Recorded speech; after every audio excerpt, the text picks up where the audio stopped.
नमस्कार शेतकरी बांधवांनो, अननोन फार्मर 1969 हे यूट्यूब चॅनलवर तुमचे पुन्हा एकदा सर्च स्वागत.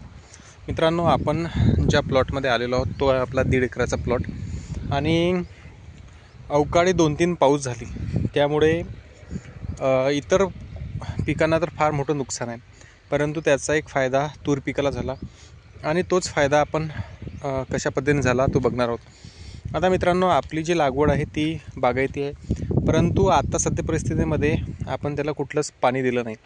मग ज्या तूर पिकाला, कोरडवाहू तूर पिकाला कसा फायदा झाला त्यासाठी आपण शेजारचं जे क्षेत्र आहे तिथं जाऊन ते बघणार आहोत. आणि ह्या तूर पिकालासुद्धा आपण पाण्याची गरज होती, तर पाणी न सोडता हे वरचंच जे पाणी आलं देवाचं, त्यामुळे त्याला एकंदरीत भरपूर फायदा झाला. तर आता बघूया कशा पद्धतीने तो फायदा झाला. आमच्याकडे 2 अवकाळी पाऊस झाले आणि त्या 2 अवकाळी पावसांचा सगळ्या बाकीच्या इतर पिकाला नुकसान झालं आहे, परंतु ह्या तूर पिकाला फायदा एकंदरीत झाला, तो बघूया. आता बघा, हे जे फुटवे तुम्हाला दिसत आहेत हे निव्वळ ह्या 2 पाण्यांमुळे आलेले आहेत. बाकी जर त्याचं म्हटलं तर हे वरतीच त्याची व्हिजिबिलिटी ग्रोथ होत होती, परंतु खालून, एकदम खालूनसुद्धा त्याची ग्रोथ व्हायला लागलेली आहे. आता याची जी लागवड आहे ही पारंपरिक पद्धतीने आहे. आता आपण पारंपरिक पद्धतीचा आणि आधुनिक पद्धतीचा कशा प्रकारे फरक आहे तो एक त्याचा सेपरेट व्हिडिओ बनवला आणि तो टाकलेला आहे. तो सुद्धा तुम्ही बघून घ्या कशा पद्धतीने त्याचं एकंदरीत आपल्याला फायदा आणि नुकसान आहेत. आजच्या व्हिडिओमध्ये आपण बघणार आहोत की ह्या अवकाळी पावसामुळे तूर पिकाचा कसा फायदा आहे. आता जर हा व्हिडिओ टाकला तर बरेच शेतकरी म्हणतील की आमचं एवढं नुकसान होत आहे, काय होत आहे, पण तुम्हाला कुठल्याच पद्धतीने त्याचं देणं घेणं नाही. देणं घेणं सगळं आहे मित्रांनो, परंतु ज्या पद्धतीने तुम्हालासुद्धा कुठंतरी नुकसान भोगावं लागते, इतर शेतकऱ्यांनासुद्धा कुठंतरी नुकसान भोगावं लागते. परंतु आता ह्या गोष्टीने काय झालं आणि याच्यात आपण अजून काय सुधारणा करू शकू हे आपण बघणार आहोत. मित्रांनो, याच्यामध्ये जर बघितलं तर आता काही 1-2-4% फुलं आहेत आणि फुटवे, त्याचबरोबर कळ्या तुम्ही बघू शकता की खूप साऱ्या याच्यात कळ्या आहेत. आता तुम्हाला याच्यामध्ये काय करायचं आहे की जर तुमच्याकडे सुद्धा पाऊस पडून गेला तर तुम्ही काय करा, ओली जमीन आहे तर एकरी 15 ते 20 किलो युरियाला टाकून द्या. कुठलाच विचार करू नका. कित्येक जण म्हणतील की असं नाही तसं नाही, हे करा ते करा, कुठलाच विचार करू नका. तुमचं मित्रांनो एकरी 1 ते 2 क्विंटल उत्पन्न सहज वाढेल ह्या गोष्टी जर तुम्ही केल्या तर. आणि तुम्हाला खर्चसुद्धा खूप कमी आहे.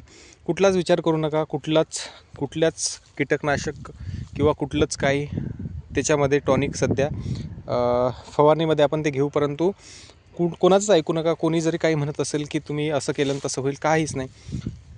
टाकताना तुम्हाला जसं अंतर टाकता येईल, जवळ टाकता येईल तसं टाका, परंतु टाकून घ्या.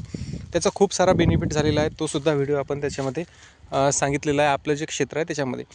आता कोरडवाहू तुरीमध्ये कशा पद्धतीने त्याचा फायदा होईल ते सुद्धा आपण बघणार आहोत. आता बघा, हे जे अंतर आहे हे 9.5 फूट यांनी ठेवलेलं आहे. त्यामुळे काय झालं आहे की पारंपरिक पद्धतीने याची लागवड आहे.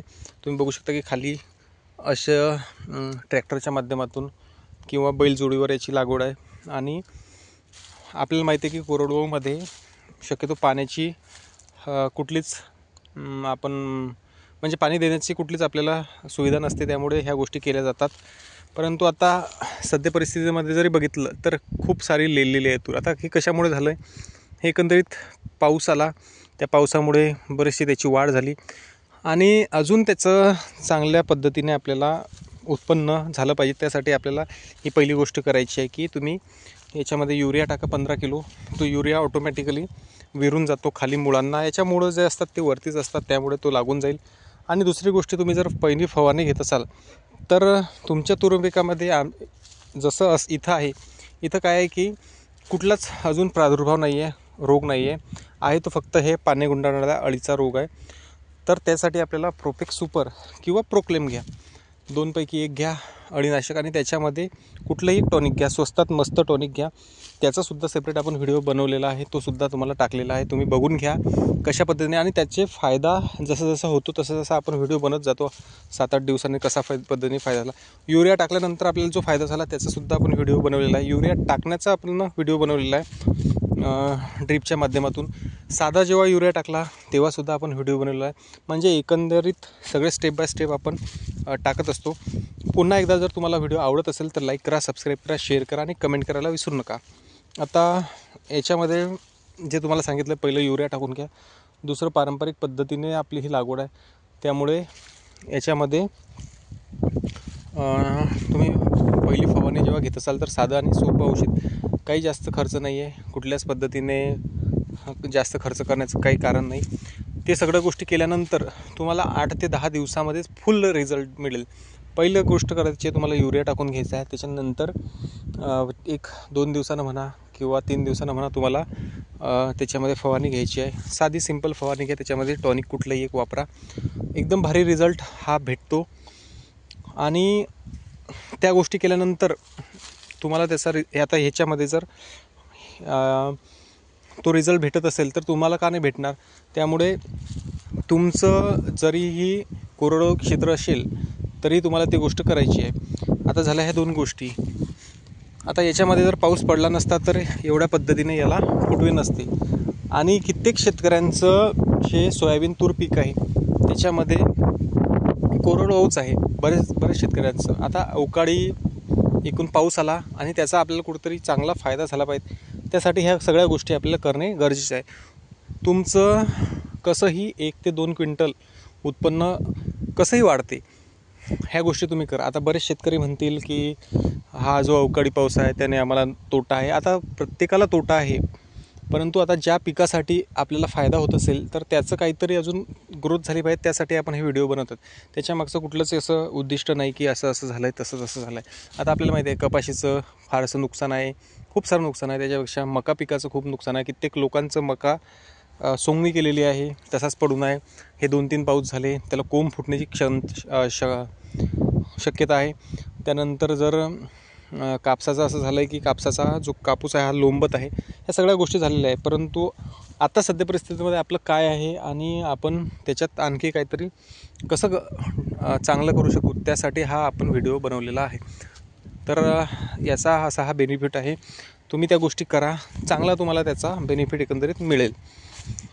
मागचे जे सगळे व्हिडिओ आहेत ते तुम्ही बघून घेऊ शकता. त्याच्यामध्ये आपण जशी लागवड पारंपरिक न करता आधुनिक पद्धतीने कशी लागवड केलेली आहे, त्याच्यामध्ये बियाणं कसं वाचतं त्या गोष्टी. आता याच्यामध्ये जी लागवड केलेली आहे याच्यामध्ये 3 किलो एकरी बियाणं लागलेलं आहे.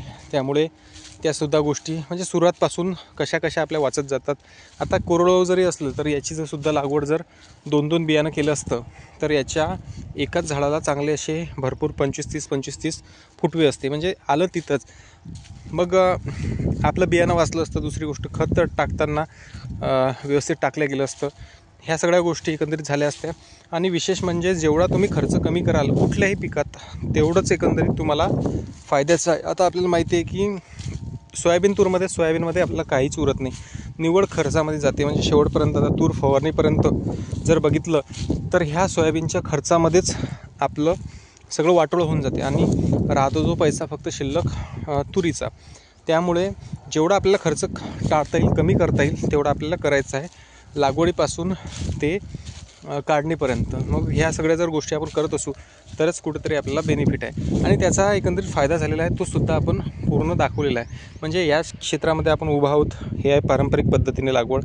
इथं तुम्ही बघू शकता कशा पद्धतीने फुटवे आहे. म्हणजे याचं जे आहे सेपरेशन असं जवळजवळ नाही आहे एकदम. आणि तेच तुम्हाला आधुनिक पद्धतीने दाखवतात. आता या लागवडीत ही लागवड आहे साधारणतः याच्यामध्ये 5-6 दिवसाचा फरक आहे, जास्त दिवसाचा फरक नाही आहे. आणि तेच तुम्ही बघा की इकडे आधुनिक पद्धतीने 2-2 दाणे, 1-1 दाणे. आता तुम्ही म्हणाल हे ड्रीपवरती आहे आणि असं आहे तसं आहे, परंतु तुम्ही कोरडवाहू जरी असलं तरी तुम्ही अशी लागवड करू शकता, कुठलाच त्याला अडचण नाही आहे. आणि त्याला बघा, याला